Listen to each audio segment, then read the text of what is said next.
Povodom dva lepa jubileja, 14 godina geopolitike i 20 godina Ustava Rusije. Ja ove godine sam dosta vremena bio van Srbije, ali geopolitiku sam mogao da pratim u elektronskoj formi preko Facebooka i upravo sam se uvjerio da u inostranstvu dosta ljudi na taj način prati geopolitiku i posebno njezine analize koje su danas u ovom medijskom mraku koji vlada u Srbiji posebno važne. Što se tiče ovoga drugog jubileja, ja ga doživljavam i sa određenom radošću i, da kažem, i sa setom. 20 godina Ustava Rusije, to je svakako radostan jubilej i ja kao i svi koji ste ovdje u sali, to doživljavate sa radošću i sa željom da također proslavljamo i 30, 40, a neki posle nas da proslave i pola veka Ustava Rusije. Tužan sam, jer to je na kraju krajeva moguće samo u dobro organizovanim i stabilnim državama. Sa druge strane, tužan sam jer sam u mojoj zemlji, u Srbiji, kao poslanik učestvovao 2006. godine u donošenju našeg Ustava. A naš Ustav neće imati tu sreću da slavi ovakve jubileje. Već je sve spremno da dođe do promjena u Ustavu Srbije i niko to neće moći da zaustavi, jer je obezbeđena dvotrećinska većina u Skupštini, da se kao prvo iz njega izbaci preambula u kojoj je Kosovo i Metohija i da se Kosovo i Metohija u svakom slučaju izbaci iz Ustava Republike Srbije. Izmjena će također biti urađeno i omogućeno sve ono što su euroatlantisti želeli i sve oni nalozi koji su oni praktično naložili ovoj i ovakvoj vladi bit će ispunjeni. Gubitnik će biti, kao i do sada, samo srpski narod. I do sada srpski narod u svojoj sopstvenoj državi je bio građanin drugog reda. Šta će tek biti kada dođe do ovih promjena Ustava za koje, kaže, teško će biti moći zaustaviti. No da se vratimo ovoj, da kažem, osnovnoj temi rusko-srpskih odnosa. Ja ne želim da govorim o ovim odnosima kroz dugi historijski period, jer su ti ovi odnosi uvijek bili odnosi međusobne saradnje i pomoći ruske države, a želim da govorim o onom što je aktualno danas, o odnosima u vladi, kakvi su bili prema Rusiji u vladi Demokratske stranke i na kraju krajeva o aktualnim odnosima koji su danas. U neku ruku i sam sam u jednoj maloj meri bio sudionik ovih aktivnosti, jer kao poslanik i potpredsjednik Narodne skupštine Republike Srbije putovao sam mnogo puta u Rusiju, kao i na sve bezbednosne forume koje je Rusija organizovala u različitim evropskim državama i Izraelu. Na kraju krajeva bio sam i jedini čovjek sa ovih prostora koji je po pozivu Ruske dume bio u Južnoj Osetiji i u Abhaziji. A cilj svega toga bio je da se pokaže da sve ono o čemu pišu zapadni mediji o dešavanjima posle agresije Gruzije na tu malu državu, da kao na kraju krajeva i kao vojnik eto dam svoj stav i mišljenje, i ja sam tada bio zapanjen razmerama uništenja koje sam vidio u Južnoj Osetiji. Učestvovao sam praktično u 3 rata na prostorima ove države, ali razmere razaranja, da sve što je moglo da se uništi, od parlamenta, univerziteta, škola, bolnica, ambulanti, pa do dečjih vrtića, sve je u toj državi bilo uništeno, a obnovu te države praktično pomaže samo Ruska federacije.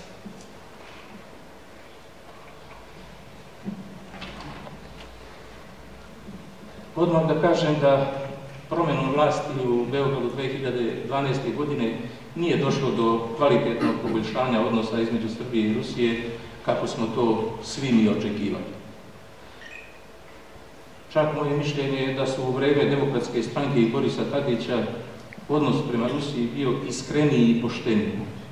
Oni su bili protiv svake saradnje sa Rusijom i ispunjavali su sve naloge Evrope i Brisela, a znate i sami da su ponekad ostavljali Rusiju na cedilu u Ujedinjenim nacijama i drugim institucijama, kada je ona principijelno podržavala Srbiju i branila njezine interese. To je večeras i bilo napomenuto.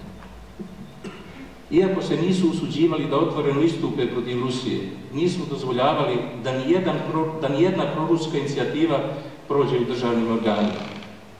Primjer koji najbolje znam, jer sam učestvovao u svim fazama razgovora, je inicijativa da Srbija bude posmatrač u organizaciji ODKB, pošto je već bila pridruženi član parlamentarne skupštine NATO pakta.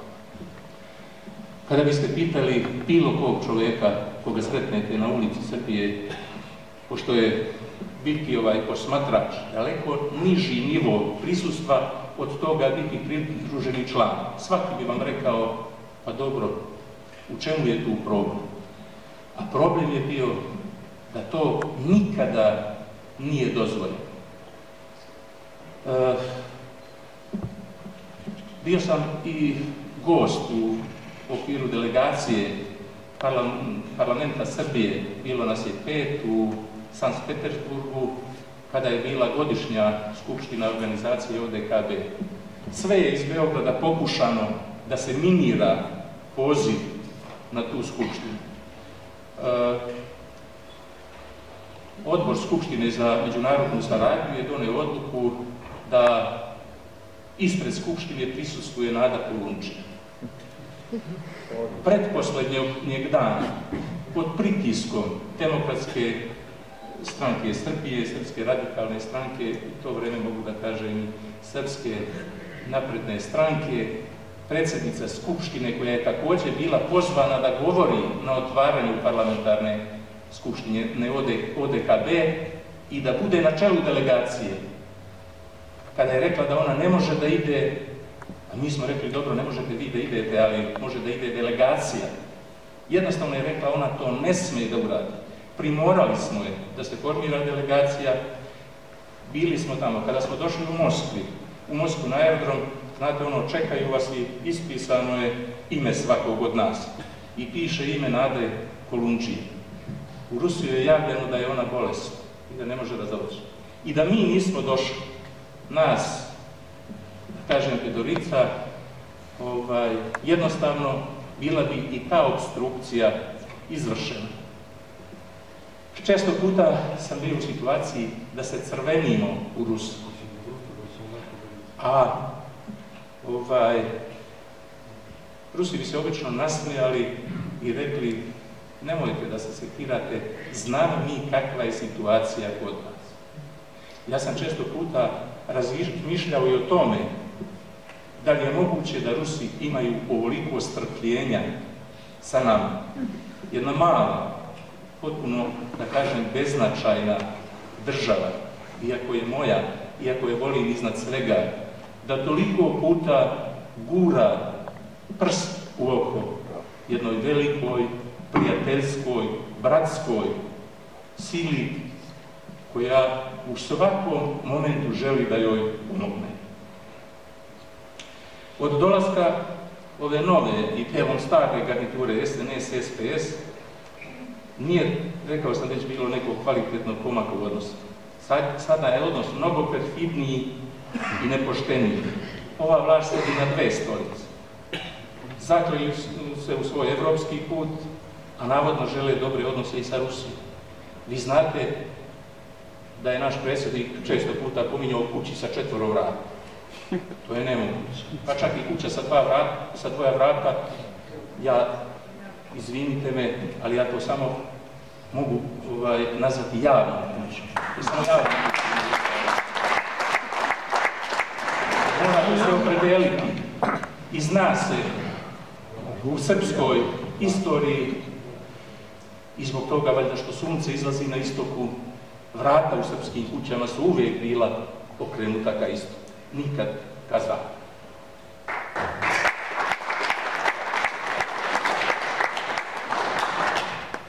Sjetimo se samo nekih činjenica. Već godinama čekamo da se potpiše strategijsko partnerstvo sa Rusijom, da se potpiše sporazum o vojno-tehničkoj saradnji. Da napomenem da je to učinjeno tek nedavno i to trebalo bi razmisliti pod kojim okolnostima. Pre toga smo sporazum potpisali o strateškom partnerstvu sa Turskom zemljom za koju sam ja doživeo 1999. godine najbestijalnije i najzločinačkije bombardovanje Prizrena, grada u kome jedino u Srbiji živi, da kažem, turska nacionalna manjina u brojnosti od nekih 8 do 10.000.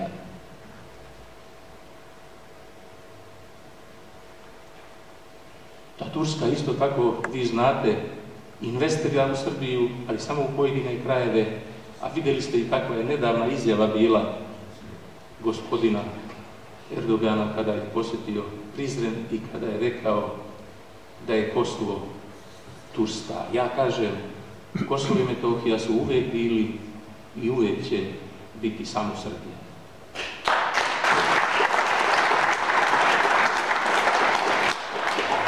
Vama je poznato, u neku ruku, bio sam samo posmatrač toga, da su neke, hajde da kažem, neoficijalne strukture ili snage bliske državnom vrhu Rusije pomogle da se napravi ovakva vlada u Srbiji. Vjerovatno nisu očekivali da će ta vlada i vlast u Srbiji nastaviti da radi na ovaj način i da saradnju sa Rusijom i dalje gura u drugi plan. Poznato vam je i da predsjednik Srbije vrlo često ističe svoju privrženost razvijanju najboljih mogućih odnosa sa Rusijom. No, s obzirom na njegovu, da kažem, i realnu snagu, na njegovu funkciju, na to da daje obećanja i na jednoj i na drugoj strani, od tog realno nema praktično nikakve koristi. Premijer je lično najviše profitirao zbog saradnje jer je on bio glavna ličnost u tim pregovorima da se formira ovakva vlada. Ne bih dalje želeo da je elaboriran kako je profitirao i koliko je profitirao. Međutim, najmoćniji čovjek danas u Srbiji, koji je i premijer i predsjednik istovremeno, je i najveća kočnica boljim odnosima sa Rusijom. On opstruiše i zaustavlja sve što je moguće zaustaviti. Perfidno ističe kako je rusofil, kako su mu deca išla u ruski vrtić i u rusku školu, a iza toga se krije najveći rusofob danas u Srbiji. Mislim da ne treba da kažem njegovo ime, vi svi znate ko je. Pravih, iskrenih odnosa nema i neće biti dok u Srbiji, kao pravi predstavnici naroda, ne dođu srpski patrioti. Neću da kažem da su to samo srpski radikali kojima ja pripadam. Ima ih u mnogo drugih organizacija i nije dobro što ih baš ima u mnogo organizacija, jer je srpski nacionalni i patriotski blok razdrobljen na mnogo partija i mnogo patriotskih organizacija. A oni, možda i zbog nekakve lične sujete, nikako da ne vide kakva se opasnost danas nadvila nad Srbijom i da samo zajedno mogu napraviti neki pomak i sprečiti da Srbija potpuno potone. Večeras je ovdje rečeno, a ja sam imao priliku da jednom visokom ruskom zvaničniku nešto kažem koliko bi to koštalo da se Rusija više, da kažem, angažuje, odnosno da više bude prisutna i koliko košta jedna televizija u Srbiji i koliko košta da se imaju jedne novine u Srbiji. Međutim, mi ipak mnogo očekujemo da Rusija radi umjesto nas. I mnogo puta smo spremni da iskritikujemo i da kritikujemo i da kažemo, evo, nisu uradili Rusi, a nikada ne kažemo šta smo to u stvari uradili mi. Ja kao pripadnik Srpske radikalne stranke izražavam zahvalnost ruskim zvaničnicima, jer oni su jedini koji u međunarodnim institucijama pominju predsjednika Srpske radikalne stranke, gospodina Šešelja, gospodina Mladića, oni kao da nisu građani Srbije. Neka živi bratstvo srpskog i ruskog naroda.